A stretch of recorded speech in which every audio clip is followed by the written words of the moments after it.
வணக்கம். திருச்செங்கோடு சைட்லேருந்து civil engineer Arunkumar பேசிகிட்டு இருக்கேன். ஸோ இந்த சைட்டில் வந்து பார்த்தீங்கன்னா பேஸ்மெண்ட்டுக்கு பிசிசி கான்கிரீட் போடுறோம்.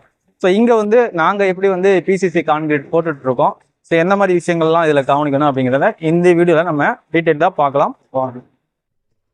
ஸோ இங்கே வந்து பார்த்தீங்கன்னா பிசிசி நம்ம போட்டுட்ருக்கோம். இந்த பிசிசி நம்ம போடுறதுக்கு முன்னாடி ஒரு சில ப்ரிப்ரேஷன் பண்ணணும். ஸோ அதாவது என்னென்னா, நம்ம வந்து ஒரு 4 இன்ச்சு டஸ்ட்டு ஆறு எம்சாண்ட் ஃபில்லிங் பண்ணணும் சைட்டில்.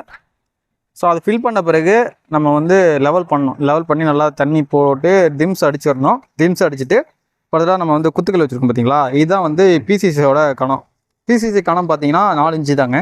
4 இன்ச்சு அப்படிங்கிற ஒரு விஷயம் லெவல் கரெக்டாக இருக்கணும். ஸோ அதை நம்ம எப்படி என்ஷூர் பண்ணுறோம் அப்படின்னா, இந்த மாதிரி குத்துக்கள் வச்சு தான் நம்ம இது கன்ஃபார்ம் பண்ணிக்கிறோம். ஏன்னா அதுக்கும் நூல் பிடிச்சிட்டு நம்ம இடையில இந்த குத்துக்கள் வச்சுட்டோம் அப்படின்னா, இப்போ இந்த கல் ஆஸ் பண்ணதுக்காக நம்ம வந்து பிசிசி போட்டு வர மாதிரி இருக்கும். இதை வந்து நம்ம இனிஷியலாக பண்ணணும். ஸோ அதை விட முக்கியமான விஷயம், பிசிசி நம்ம கொட்டுறதுக்கு முன்னாடி கரைய மருந்துன்னு ஒரு விஷயம் நம்ம போடணுங்க பேஸ்மெண்ட்டில். நான் நிறைய தடவை சொல்லியிருப்பேன், பேஸ்மெண்ட் ஸ்டேஜில் இந்த விஷயம்லாம் பார்க்கணும் அப்படின்ட்டு. ஸோ அதில் ஒன்று தான் வந்து இந்த கரைய மருந்து ட்ரீட்மெண்ட்டு. இப்போ பார்த்தீங்கன்னா தெரியும். ஸோ இதில் ஒன்றுக்கு ஒன்று அந்த கிரிட்டில் நம்ம வந்து தொலை போட்டுக்கிறோம். இந்த மாதிரி நெருக்கமாக போட்டுட்டு அதில் வந்து நம்ம கரைய மருந்து ஊற்றுற மாதிரி இருக்குங்க. ஸோ கரைய மருந்து வந்து பார்த்தீங்கன்னா பெஸ்டிசைடு ஷாப் இருக்கு இல்லையா, ஸோ அங்கேருந்து வந்து நமக்கு வாங்கிட்டு வந்தாங்க. ஸோ அதோட வந்து பேக்கேஜ் கூட இப்படி தான் இருக்கும். ஸோ இது வந்து 1 லிட்டர் கரையா மருந்துக்கு 200 லிட்டர் வாட்டர் வந்து மிக்ஸ் பண்ணுற மாதிரி சொல்லியிருந்தாங்க. ஸோ அது வந்து ஒரு பேரலுங்கிறது நமக்கு இதில் வந்து 200 லிட்டரு. ஸோ 200 லிட்டர் தண்ணியில் வந்து அது 1 லிட்டர் வந்து மிக்ஸ் பண்ணிக்கிட்டு, ஸோ அதுக்கேற்ற மாதிரி நம்ம கரையா மருந்து ஊற்றிட்டு இருக்கோம். ஸோ இதெல்லாம் வந்து ஃபர்தராக நம்ம ரெடி பண்ணணும், அதாவது பிசிசி போடணும். ஸோ அங்கெல்லாம் வந்து கரையா மருந்து ஊற்றியாச்சுங்க. இப்போ வந்து பார்த்திங்கன்னா பிசிசி வந்து இந்த ஏரியாலாம் போட்டு முடிச்சுட்டு, ஸோ அந்த ஏரியா முடிச்சிடுவோம். ஸோ அந்த ஏரியா முடித்த பிறகு நம்ம இங்கேருந்து நம்ம கன்டினியூ பண்ணி இந்த பிசிசி வேலையை கம்ப்ளீட் பண்ணிடுவோம். இதில் நம்ம வந்து பிசிசி போடும்போது இன்னொரு விஷயம் பார்த்தீங்கன்னா, இந்த டாய்லெட் ஏரியா இருக்கு இல்லையா, அதெல்லாம் விட்டுறணும். ஸோ இங்கே ஒரு டாய்லெட் இருக்க வருது நமக்கு, ஸோ அங்கே ஒரு பாத்ரூம் வருது. ஸோ இதெல்லாம் வந்து நம்ம பிசிசி போடக்கூடாது. ஏன்னா ஃபியூச்சரில் வந்து ப்ளம்பிங் லைன் ஒர்க் பண்ணுவோம். நமக்கு வந்து கிளாஸட்டோட 4 இன்ச் லைன்லாம் கீழே போகும், வாஷ் பேசின் லைன்லாம் போகும்.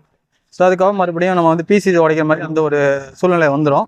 ஸோ அதுக்காக நம்ம வந்து கடைசியாக பிசிசி, அதாவது ப்ளம்பிங் ஒர்க்லாம் முடிச்சுட்டு பிசிசி போகிற மாதிரி இருக்கணும். ஸோ நம்ம அந்த மாதிரி விஷயத்தெல்லாம் இங்கே பார்த்து பண்ணணும். நம்ம தவறுதெல்லாம் நம்ம போட்டுட்டோம் அப்படின்னா அதை உடச்சி எல்லாமே வேஸ்டேஜ் ஆயிரும். ஸோ அதனால் அந்த விஷயத்த நம்ம கவனிச்சுக்கோங்க. ஸோ அடுத்து வந்து பார்த்திங்கன்னா, இந்த பிசிசியோட ரேஷியோ ரொம்ப முக்கியம். இங்கே வந்து பிசிசி ரேஷியோ பார்த்தீங்கன்னா M7.5 கிரேடு, அந்த ரேஷியோ தான் இங்கே பண்ணிகிட்ருக்கோம். M7.5 ரேஷியோ அப்படிங்கிறது 1:4:8ன்னு வரும். 1:4:8ங்கிறது ஒரு பங்கு சிமெண்ட், அதாவது அங்கே ஒரு பாண்டு சிமெண்ட் போடணும். நமக்கு வந்து இப்போ 4 பாண்டு எம்சாண்டு, 8 பாண்டு 1.5 ஜல்லி போடணுங்க. இதுதான் ரேஷியோ. நம்ம வந்து சாண்ட் பல்கேஜுக்காக ஒரு தட்டு நம்ம எக்ஸ்ட்ரா போட மாதிரி இருக்கும் எம்சாண்டு. ஸோ அந்த ரேஷியோவில் மிக்ஸ் பண்ணி நமக்கு சைட்டில் போடும் போது அதோட கன்சிஸ்டன்சி நல்லா பக்காவாக வருங்க. இப்போ பார்த்தீங்கன்னா தெரியும்.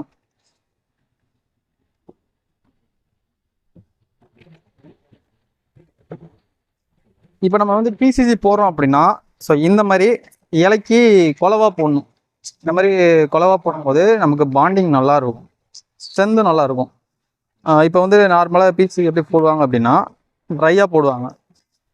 அதாவது எப்படின்னா ட்ரையானா, நம்ம வந்து ஃபஸ்ட்டு ஜல்லியை பரப்பி விட்டு மேலே கலவையை வந்து உதிரி கலவையை கொட்டி விட்டு தண்ணி அடித்து கரைச்சி விடுவாங்க. அந்த மாதிரி பண்ணக்கூடாது. அந்த மாதிரி அப்படின்னா ஃப்யூச்சரில் ஃப்ளோர் இறங்கிடும், அந்த ஒரு பிரச்சனை இருக்கும். இன்னொரு விஷயம் பார்த்தீங்கன்னா, மிஷின்லேயே போடுவாங்க, தண்ணி ஊற்றாமல் அதுவும் ட்ரையாக போடுவாங்க. அந்த மாதிரியும் பண்ணக்கூடாது.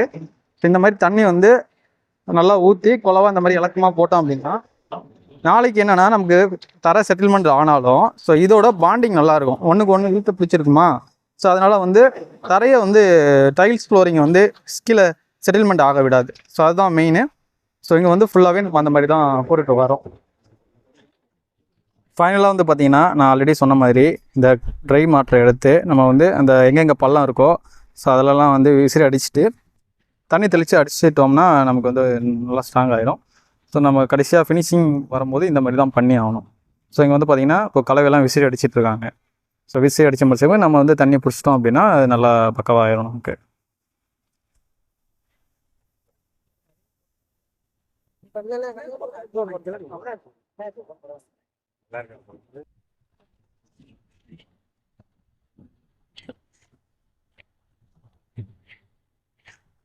இதெல்லாம் போகிறாங்கண்ணா. ஃபைனலாக வந்து பார்த்திங்கன்னா நம்ம தண்ணி தெளிச்சிட்டோம். தண்ணி தெளித்து இந்த மாதிரி கூட்டி விடணும். கூட்டி விட்டு நல்லா அடிச்சிடணும்.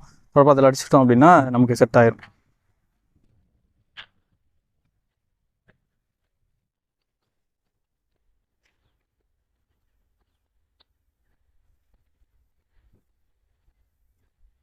இன்றைக்கி இந்த சைட்டில் நாங்கள் எப்படி வந்து பிசிசி ஒர்க் பண்ணோம், ஸோ அது மட்டும் இல்லாமல் இதில் என்னென்ன விஷயங்கள் கவனிக்கணும் அப்படிங்கிறத பார்த்துருப்பீங்க. இந்த சைட்டில் வந்து நம்ம கன்சல்டேஷன் பேசிஸில் சர்வீஸ் கொடுத்துட்ருக்கோம். கன்சல்டேஷன்னா ஒன்றும் இல்லை, என்னோடய சூப்பர்வைசிங்கில் செய்கிற வேலையை குவாலிட்டியாக எடுத்து வர்றது. ஸோ நமக்கு டீமே வந்து நல்லா குவாலிட்டியாக வேலை செய்கிற டீமு தான் நமக்கு அமைஞ்சிருக்காங்க. பின்னாடி பார்த்திங்கன்னா நமக்கு மணிவேல் மேஸ்திரி இருக்கார், அவர் தான் இந்த வேலையை வந்து செஞ்சிட்ருக்காரு.